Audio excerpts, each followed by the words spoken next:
attack blank time and time again. Find out if they agree. Syndra still available for pick. Jace still available. Kennen still available. These are champions that have been removed from the pool over the last 2 games. And what will RNG optimize here? So Jace is still open. It's been banned blue side a few times because you don't want to first pick it and you don't want to give it over in first rotation. RNG very clearly have a very specific first pick in mind. Otherwise, they would not have banned Syndra here. I think it's a Jace. It might be Jay's first pick coming in for them. There are 2 jungle bans. Elise is left open if they really do value it that highly. Karma is one as well, but we've seen the Zyra being picked into Karma quite a few times. And then there is also a very contested pick in Jhin. A lot of these teams have been picking Jhin very early. Jace was first rotation red side for Royal Never Give Up. It will not be an option blue side, as it is the final ban for SK Telecom. What do you want to first pick RNG? Moving Syndra and Italy Jace, so pick big powerful ones. Well, the only one that was done game 1 by SKT was Karma. Okay. What do you think of Kennen now? That's really interesting because you can tell that Lupa wants to bully the lane. They've been trying to get him into lane bullying matchups. So I think that the fact that they're willing to early rotate the Kennen is a good sign. They're still looking for the big flanks. They're still looking for a good early game into those crushing mid-game team fights. Yeah, I don't mind it when Jace is being banned, but there is a lot of other good choices. You can go Rumble top if you want to against the Kennen. It is a slightly losing matchup for Rumble, but not impossible to play if it is. I think Jhin is the one I'm looking at here. Both AD carries have put #1 priority on the Jhin. Should come in very early, and then the problem for RNG is if they go Karma, Zyra comes from SKT. If they go Zyra, well then we might see something with actually extra CC, or maybe just the Karma as well. Yeah, I think that you have to go the Zyra here if you're RNG, because you've seen the Kennen engagers not be good enough against fantastic Zyra players, which Wolf is one of. I would be disappointed to see it, and I'm... Yeah, that if they are giving SKT the bottom lane they were looking for, or at least we think they're looking for here, Zyra would make a lot of sense as picked into Karma. And also when Kennen dives in, Kennen has to flash the snare. Otherwise, he doesn't get to that backline and he just dies before he even gets close enough. So we're definitely expecting this combination from SKT. And technically speaking, at this point in time, RNG could put Karma in the mid lane. We've seen it go support every other game. However, just saying it out loud, mid lane has not been picked yet. And Jhin has been that first rotation red side. Where does SKT go with their next 2 picks? I mean, the problem with even looking at it as a mid lane Karma is the fact that all of a sudden you have Lee Sin Karma, which fall off tremendously late game and not enough end game team fight damage. So I think that it will be support. In saying that, if a team is going to go all early game and hope to win, it's probably the team on the left of screen. Try and pick a hyper carry or something and then have like Karma protecting. Not something we see very often. Yeah, that's one we haven't seen just yet.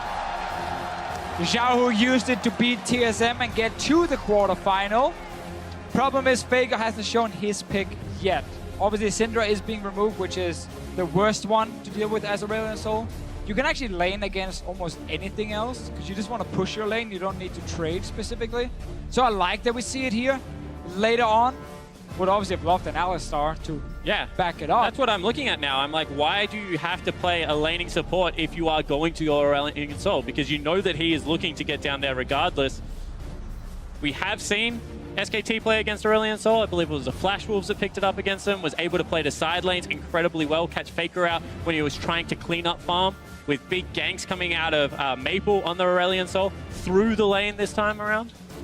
Yeah, they do go for what some mid laners consider a little bit of a very, very soft counter, in the sense that if you do manage to land a silence from Malzahar, you do stop the push from Aurelion Sol, because the stars he pulls out to deal damage to the minions gets pulled back in. And then obviously level 6, you have a lot of ganking pressure against Aurelion Sol with Elise, with the Malzahar cleanse won't save you, and Aurelion Sol is very easy to gank. So there is a fine answer from SKT. Irelia really is the one you're looking at as like the risky pick. Because they could have gone for a more stable tank, said, okay, we surrender the lane a little bit, but we have a tank for late game. They actually went for a snowballing top laner. And that is confidence in Duke after what he did last game. Well, definitely finding his footing this game. Irelia considered one of the old school counters to Kennen, if I recall correctly. Once he gets his hands, she gets her hands on that Hex Drinker. Could be the last time that Koma and Fly shake hands. Sharing a moment on stage here as RNG, they have their back against the wall. They are down 1-2 here in the Chicago Theater. This team composition from SKT could send them to New York City. And all the power is exactly where you want it to be. One more time, Bang getting his pick of the litter in regards to AD carry. Faker with a lot of the initiation and the go button.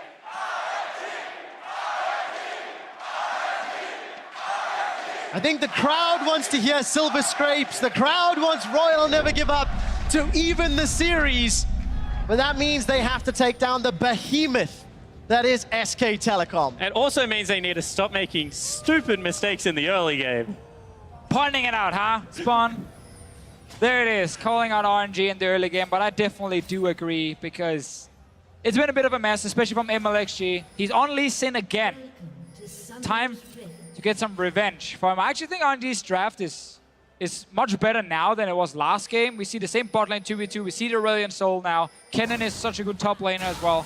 I think there's a lot of positives now for them. There is indeed. Right now, Royal Never Give Up. They're invading into the jungle.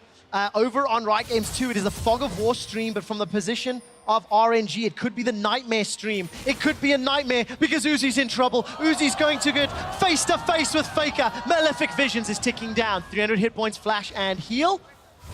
And I got a bit too excited, a bit too early. Uzi survived. Yeah, sadly for SKT, it's a little bit too early to get the damage down. Uzi can still recall and get back to lane full HP. Wolf can do the same. So nothing really major is going to happen. But look at 2 wards placed by RNG on top side. They're looking to invade and try and find Blank and Duke. See if they can pull off a surprise. 2 wards here, 1 on red buff, 1 on the crooks. Sneaky, sneaky. Looking at vision, SKT can't see Royal just yet. That invade earlier. They need the camp to spawn first and have SKT go onto the camp, and then you try and jump them.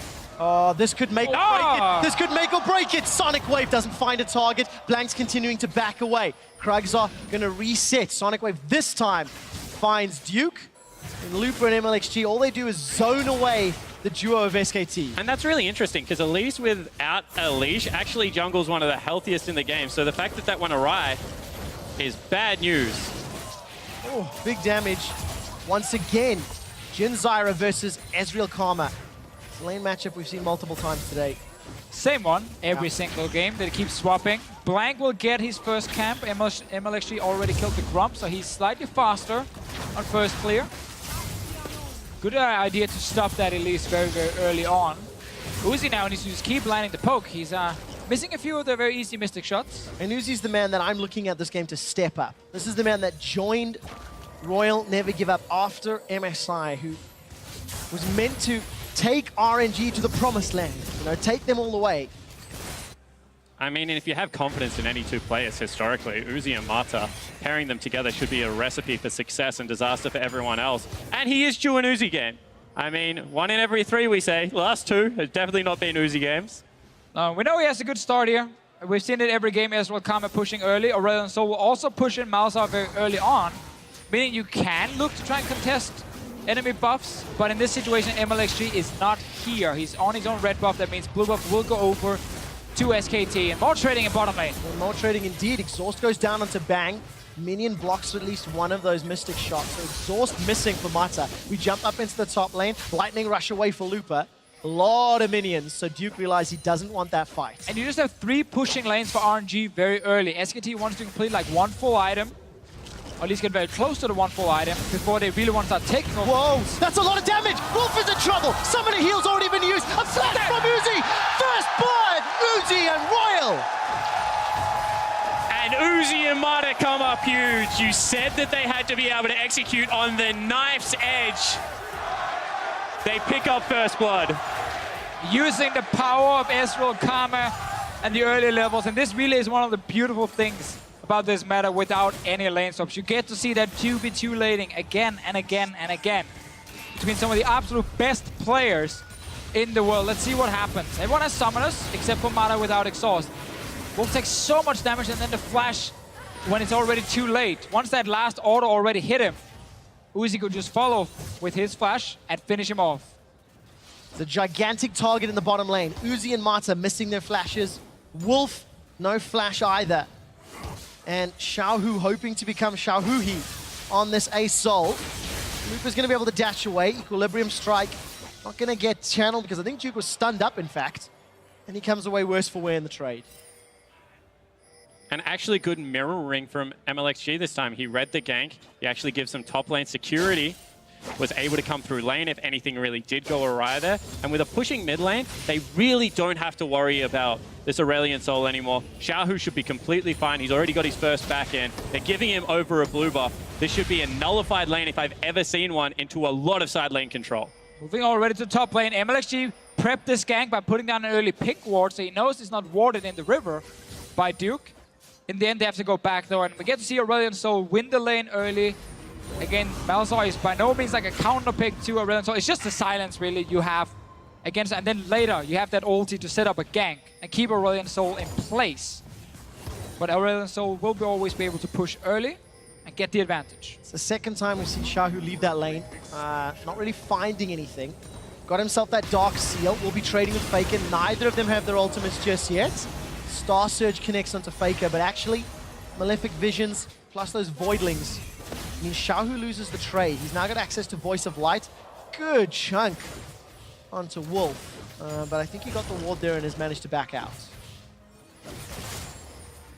Bang, by the way, is going for the Goro build. He's got as many swords as he has bullets in his gun. And as of right now, RNG should be pretty happy with this early game, but they want more. Yeah, they do indeed. Wolf is the target. No flash, remember. Needs to get rooted. Here comes a comment of legend. Voice of Light! Xiaohu kills Wolf! It is so fun to see Aurelion Sol just leave the lane, roam all the way down. Easy setup for RNG, catching out Wolf without the flash. Faker is sitting in the bush hiding. Not able to one-shot anyone at this point as a Malzahar. He needs way more items. And RNG will keep having the pressure early on at the 3 pushing lanes. And they need to keep snowballing this advantage. But this is what they need to do. They need to play calculated. 2 members moving down towards it. Marta calls out the target without flash. Overall, this is pretty much the perfect setup, and it's not over-aggressive. That's why it's great to see. Easily secured. Second kill for RNG. 1 for Uzi, 1 for Xiaohu. While that replay was going on, or rather while the fight was going on, Looper and Duke also traded blows, both of whom used their ultimates. Looper marginally ahead in CS, I think, as you expect in that matchup. And very early boots picked up for Xiaohu. He's gone for those Merc Treads, along with that Dog Steal. We just have to go back to that gank. A little bit of disrespect, honestly, from the bottom lane of SKT. They actually saw Xiaohu leave the mid lane, and he was spotted on this ward you see right behind the Dragon Pit. Pinged by rest of SKT. Yet they stayed in fort. Marta getting caught. A lot of damage indeed. No flash available, but the root, I think, caught out Bang. Prevents him to chase further forward. Dancing grenade dances onto Marta. And he's going low. You Danish now? Yeah, just a little bit. You got the potato in your mouth? Trading back and forth. Uzi's got access to True Shot Barrage. Bang. Very, very close to that curtain call. Marta's going to be careful because a couple shots could result in him going down. Same thing again though. You get a few attack damage items on the Jhin. There we go. Curtain call is fired. 1 and 2. Uzi's body blocking the 3rd and the 4th shot. Summon a heal used just in case. But again, Jhin taking over the lane more and more once you have some AD under your belt. Tier doesn't help Uzi at this point. It's gonna get pushed in by SKT, and now it's all about Aurelion Sol and if he can roam again. And it actually looked like Uzi was just refusing to leave lane with that heal. He wanted to stay topped off, so he's not in dive range, and they can still allow him to get some farm. Now going for mid lane gank. They are Comment of Legend. Gonna get cancelled. Voice of Light flashed away from. Faker did not want to get CC'd. And let's just highlight how Xiaohu is setting all these plays up. He leaves the mid lane every time. So he goes into the river where there's no vision, and then he starts using his tools here to kind of get behind SKT. There he tries to sneak behind Faker by first being out of vision. Faker doesn't know if he's going to the bottom lane, if he's going to the jungle, if he's going back to mid lane. He actually doesn't know. And then Aurelion Sol can just show up and surprise you and force another summoner. It's a 1,000 gold lead as we're getting closer to 10 minutes. Towers slowly being chipped away from, not quite as drastically as we saw earlier in the series. But I think a lot of credit to RNG. They've made adjustments to their pick and ban. They've got no room for error, and they are playing proactively. You know, they are making the ganks. They are moving to multiple lanes, and they've got themselves the type of advantage which actually has led to wins for both teams Yes. when they've got early game leads. Certainly has. However, this is what the team comp is designed to do, and you have to say one more time, the Malzahar pick in particular is just meant to stall it out. So looking to weather the storm, and RNG need to make sure that is not the case. Lupa gets jumped on. Cocoon flashed away from. Lupa respecting the potential. And I want to see some of these newly bought pink wards here from RNG placed in that river. Literally set up 2 pink wards on either side of the river and just allow the Aurelion Soul to go to both sides, unspotted. Just allow Xiaohu to leave lane and constant put pressure, because it's always like, it's the implication that, oh, Aurelion Soul could go bottom lane, could go top lane, whenever he leaves that mid lane. If you don't have vision in the river, you're going to have to play passive every single time.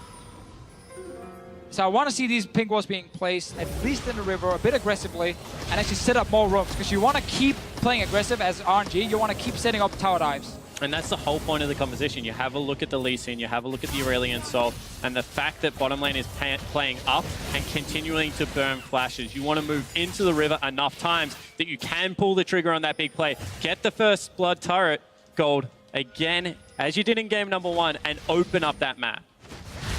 Talking about first blood turret gold, Uzi's got himself Manamune already. Wow. Point blank, or rather single target. True shot barrage means Bang gets chunked down. And taking control of that lane again. Bang and Wolf, despite giving up a kill, they were sort of, you know, dictating the tempo of the lane. Got returned. Ocean Drake is available, but not really super worth investing for, because RNG have got pretty good lanes that are going in their favor. It's also one of the first times we see Ezreal get early kills in this lane setup and actually get quicker towards his first item. This is one of the roams we talk about past the pink ward in the river. There is another ward placed very smart here by SKT just outside of the pink ward vision. That ward also spots Aurelion Soul roaming, and now they can try and respond in bottom lane. Mata saw the ward going down, so knew that Blank was around, or rather a threat was around. Even though it gets caught by the Cocoon, nothing further happens. Bang and Wolf, they get a reprieve from the action. It all started with, again, that little ward just north of the mid lane, near that tri-bush, or sorry, near the pixel bush. Spotted Aurelion Soul, and then they tried to do something bottom lane. Baron is not started, it's the dragon, and they're not going to kill the dragon. No, not this time around. Xiaohu had already made his way down to the pit, interrupted it. Blank hanging around the mid lane. But all that's going on. This could be the fight. Star Surge is sidestepped. Xiaohu could be the target. Call of the Void. Nether Grasp is caught. Cocoon as well. Slicing Maelstrom. SKT are on the board. They trade 1 for 1. Make that 2 for 1. MLXG's running for his life. Voidlings, Spiderlings, Spiders, Poison. Everything is burning him down. But Blank cannot chase further. It's a 1 for 2. But that is a big investment. They send Lupa down there looking for another roaming play, and it does not come up. Actually, a 2 for 1. Oh, Bang gets the crit through the exhaust. Ouch. That one hurt. Yeah, Mata did not expect that much damage with the exhaust up, and suddenly SKT pick up a lot of kills. This was actually RNG who started the play in mid lane. They roamed Lupa down because Faker had no flash. Destroys the passive, misses the stun, and now Xiao gets on the tower, gets locked down. 2 CCs landing, he dies. Yes, Faker goes down in the end, but there's 2 guys dying with him. Well, it's not done yet. Uzi actually was caught by the exhaust, forced to run away, and all that positive goodwill and advantage has been equalized. SKT close the gold and get the dragon. And a couple of little communication errors. I mean, Kennen has to be much quicker on that ultimate to break. The ultimate is going to come out of Faker, because you are expecting the turnaround to come at some point, and it looked like they were trying to save cooldowns in a situation where they didn't have to. Yeah, it definitely seemed like once the stun missed from Xiaohu, they're like, oh, okay. One guy's like, we're not going for it. The other guy's, no, we're definitely going for it. And then suddenly, you don't coordinate it properly. There was no flash for Lupa either, so there was really no escape plan. It was like going for the kill.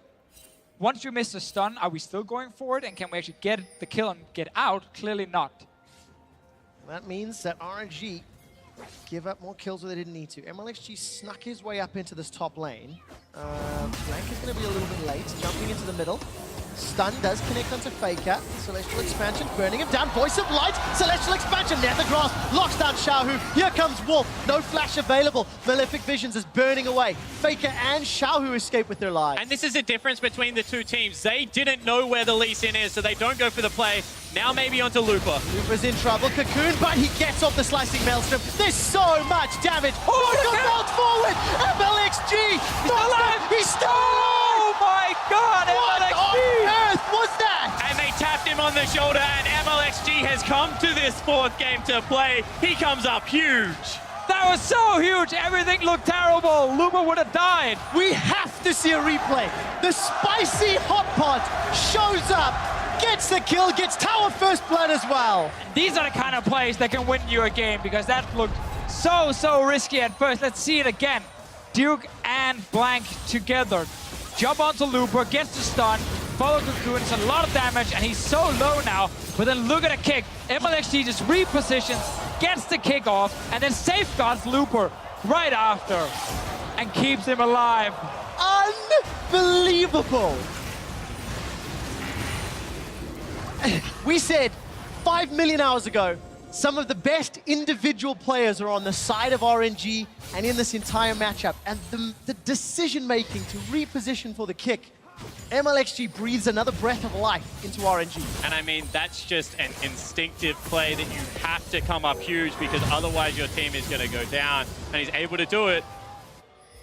Oh, a lot of people bottoming from SKT here. Marta and Uzi are in trouble. Marta gets rooted down. That's a kill. Stranglethorns won't catch Uzi. Safeguard will keep Uzi alive for a few seconds longer. Sonic Wave goes up. No! The poison killed him down. The shield wasn't enough. They don't get any reply back. Xiaohu's rooted in place. Locked down by Nethergrass. And RNG are now caught out. Voice of Light goes out. A flash over the wall from Wolf. Slicing Maelstrom. Looper's looking to kill people, but he's been silenced. He can't use the surge. Proto Belt's out. They kill Wolf, but that's not enough. MLXG needs to ward hop to safety. I think that ends up in a 1 for 3. And they're flirting with the danger there. It was a 1 for 4, I believe, and they're still not done. No, they're not. MLXG's the target. He tries to dash the Duke, unable to make it, and that is a delayed ace for SKT. And just when we had such a great individual play in the top lane, SKT says this is not about individual players, this is a team game. They walk bot lane with all 5 members. They have a big numbers advantage. Look at your minimap, guys. There are 4 members from SKT here already and a teleport, while Kennen and Aurelion Sol are not even nearby. Uzi even dies because of the spider exploding in his face. And you have a look at this. This is one of those team fights where you can turn on a dive. They look for the play. Big kick one more time. If that's where Looper goes, you can maybe look to win it, but miscommunications, good silences out of Faker, and they're just able to stick with the play. SKT have some great players in their own right, and they take it to RNG there. Faker hits every single call of the Void. And RNG, go ham or go home. Maybe it's go ham, then go home. That's the playstyle they've opted into, and they're now down 1,000 goals. But hey, if you're RNG, you are much happier with how this early game has gone. You've continually asked the question, if SKT proves to be the better team at this style of play, hats off to them. However, they're right now playing in RNG's wheelhouse, and they are looking comfortable. And that's really the awesome thing here, like the in-game communication. When so many fights are happening, you lose some there, you make a mistake, maybe you give up a few kills, you keep it calm, and you're like, okay, next play. Well, clearly SKT were like, bot lane is open. We can roam first with our mid laner. Our jungle is already there. Go straight for the dive. And it happens right after a big play top of the Lost Tower. Now we're going to get another gank. Proto Belt forward. Duke's going to dash to a minion. Looks to taxi away. Got support coming up from the river. Blank's going to make his way up. Dragon's Rage kick sends Duke away. Cocoon from Blank needs to find a target. Get next onto Looper. He's silenced. MLXG locked down by the Nethergrass. He dashes away. Here comes Xiaohu. Voice of Light is still available for the fight. Not going to get locked in place by Bang, and SKT get another kill. They're starting to heat up, actually, SKT. They have RNG covered. Get the rotation. They're going to pick up the 3rd outer turret of the game. Uncontested. Now that they've pushed away Looper and SKT, they push that lead even further. Blank continues this trend where during the regular season he looks weak. People question a lot of things he's doing, but when he really needs to show up in the important games, especially in best of fives, he's had some really, really good games today. Great Elise play so far.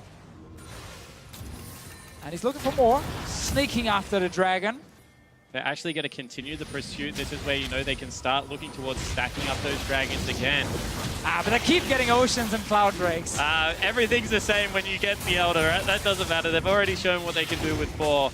And honestly, it's just beautiful to watch SKT, you know, actually fight back with fire in this game. Exactly. They're not sitting back and just wave playing. No, they're constantly looking for the next play. They're always talking about what's going to happen in 30 seconds. What's going to happen in 1 minute? How are we going to set up that big play? How are we going to set up vision? It's really cool to see from SKT.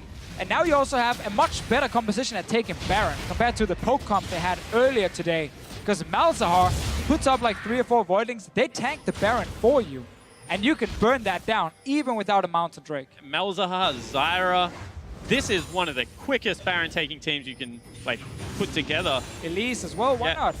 Regardless of, you know, whatever Drake you get. So looking at it, they have so many opportunities. Aurelia also with maximum cooldown reduction, which is she is getting towards Duke there, is one of the few top laners that is going to be able to stick with the blue Ezreal and look to chunk him out.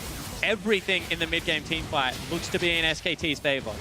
Lupa needs to find a target with that slicing Maelstrom. 20 minutes have gone by, and SKT lead in kills, in towers, in dragons, in gold, in wards on the map as well. Vision deep inside RNG's jungle.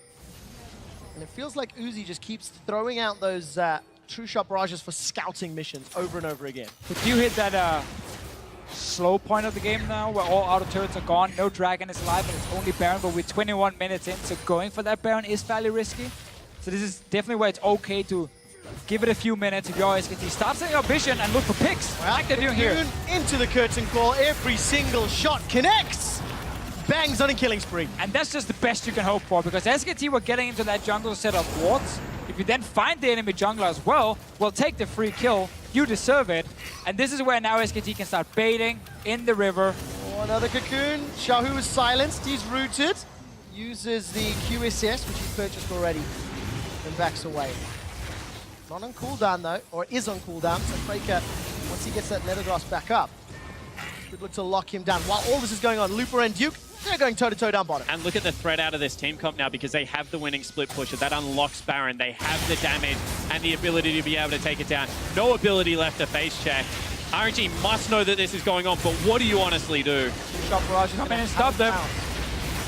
They're going to stop. Teleport actually coming in from Lupa. Mata's down. He's already down before the fight begins. Defensive flash away from Xiaohu, and Duke is looking for Uzi. Going to stick to blue build Ezreal. Stuns him up with Equilibrium Strike. Flash and Arcane Shift, and heal still available. Summoner heal used. Duke uses the Raptors to go away. MLXG gets rid. They've killed Faker on the back end. This is a 1-for-1 fight, and everybody's summoners are blown. And RNG right now is just thanking MLXG time and time again, because honestly, he is pretty much winning and losing the game at the same time.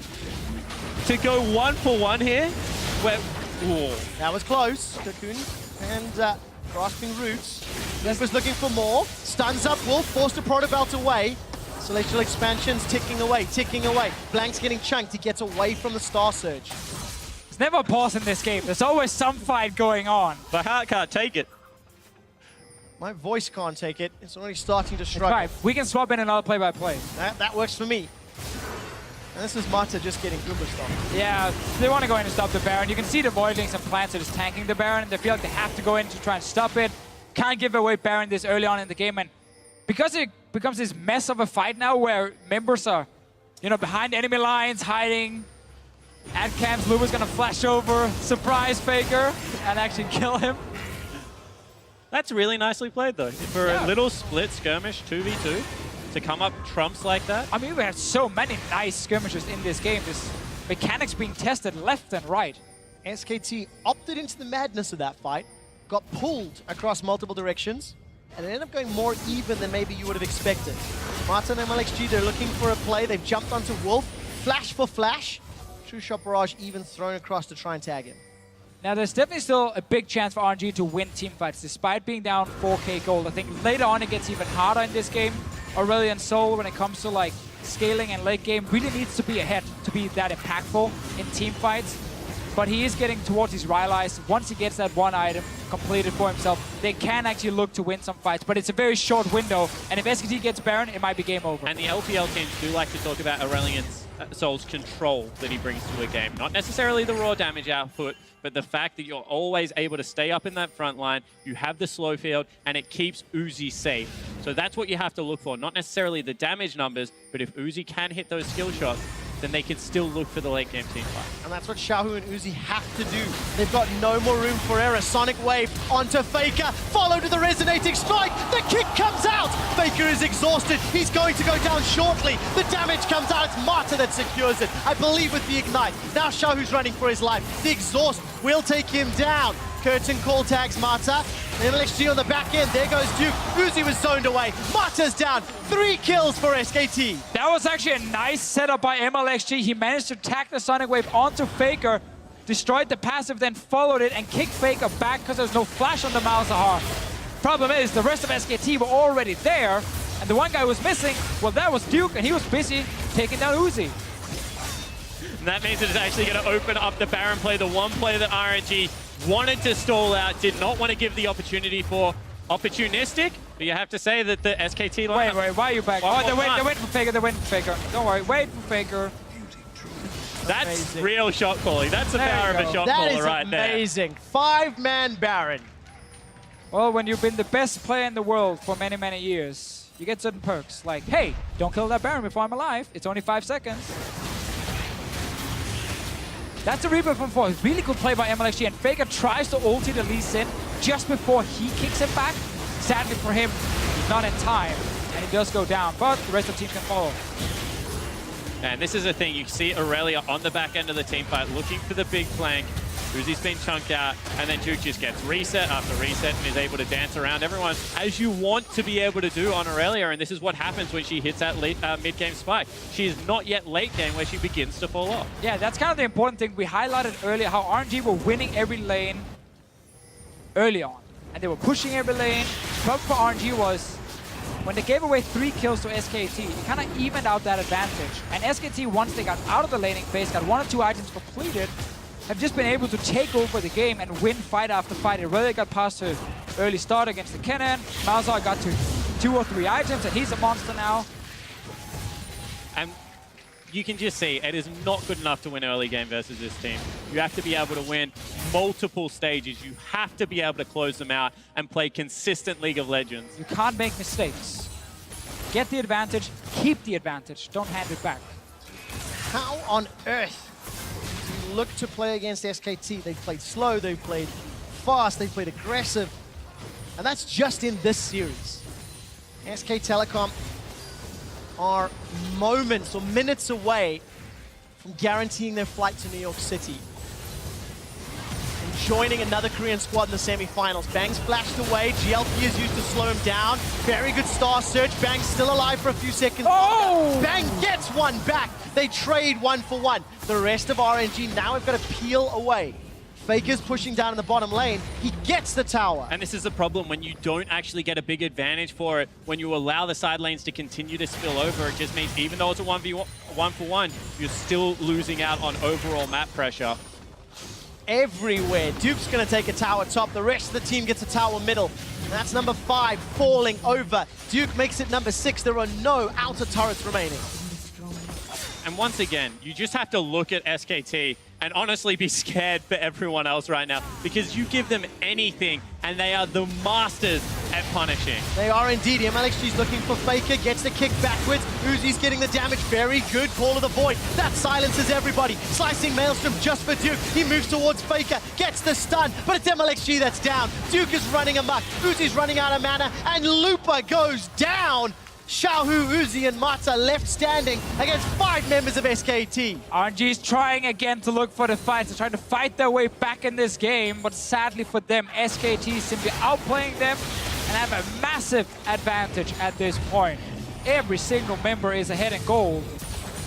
And RNG, they have to pull off a miracle. They certainly do, and you see one more time, they're looking for the play. They speed him up, sending in, get the kick one more time to break the ultimate because it's buffered. Unfortunately, however, Lupa's not able to get access to that backline. The disciplined play out of SKT, and Duke is just way too big. Royal never give up. Look to be leaving Worlds 2016 the way they came in. Guns blazing, and you know, they're a polarizing team. People are going to say, you know, this is sloppy League of Legends, but really backs against the wall. They want to decide to fight, and SKT is just proving to be the better, more composed lineup in that regard. Yeah, ignore a few of their mistakes. Maybe they actually, let's see, Blank. Is in a lot of trouble. Support coming from multiple sides. Blank buys enough time with the rappel. Marta's rooted down. Blank manages to flash into the pit. Should go down. Survives the voice of light. Sidesteps. Now all of a sudden RNG are rooted. This is going to get messy. Duke's got 1, 2, looking for a third. Not going to be enough because Faker's got himself a double. Marta throws up the RNG flag, but it's a dying flag. Royal are aced. And that is exactly what we're talking about. Another engage, but good, scrappy team fighting, and SKT come out on top. SK Telecom have got 30 seconds to destroy the Nexus. They're going to tank it up with Spiderlings, with Voidlings. The Nexus is down. The turret will fall off shortly. And SK Telecom advance to the semi-final at Worlds. And we get to see it again. SKT just have so few weaknesses you can exploit. Early game, they're strong. Mid game, they're fantastic. Late game, they're even greater. Individual players showing up big time. You point at someone like Blank being like, oh, underperforming jungler. But then in the best of series, he had 0 issues once he got subbed in. And that really makes it so hard to beat SKT. And even playstyle that you criticize is their bottom lane, it's passive. Maybe you can exploit that. They play against Uzi Mata. Guess what? You can't exploit them. They can go toe-to-toe with the best. You know, Faker, if you send multiple people into his lane, you can frustrate him, you can rattle him and get in his head. He has risen to the occasion today and had a great series. Chicago Theatre, put your hands together for your second semi-finalist of Worlds 2016. It's SK Telecom T1. Yay! We did it for you. They were cheering while I was talking. Of course, of course. But really, you talked about RNG, you know, people calling it sloppy or whatever. I think in this series here, yes, there were some individual mistakes, but RNG still learned a lot compared to what we saw in the LPL playoffs as an example, where it was a lot of early mistakes, like way more than this as a team. Here you can look at MLXG and maybe say under the pressure, he crumbled. Individual players in the end didn't show up, but I think RNG as a team still, especially with game 1 in mind, actually had a pretty good performance. Yeah, definitely agree with that. And I think that you have to look at people like MLXG and Xiaohu and think, you know, they do have a long time left in their League of Legends career and that they went toe-to-toe with some of the best today. I mean, Faker in that mid lane is certainly no slouch, and Xiaohu did step up to the occasion. It's just that SKT are too good in this situation. You can't make the same kind of mistakes in game 2 and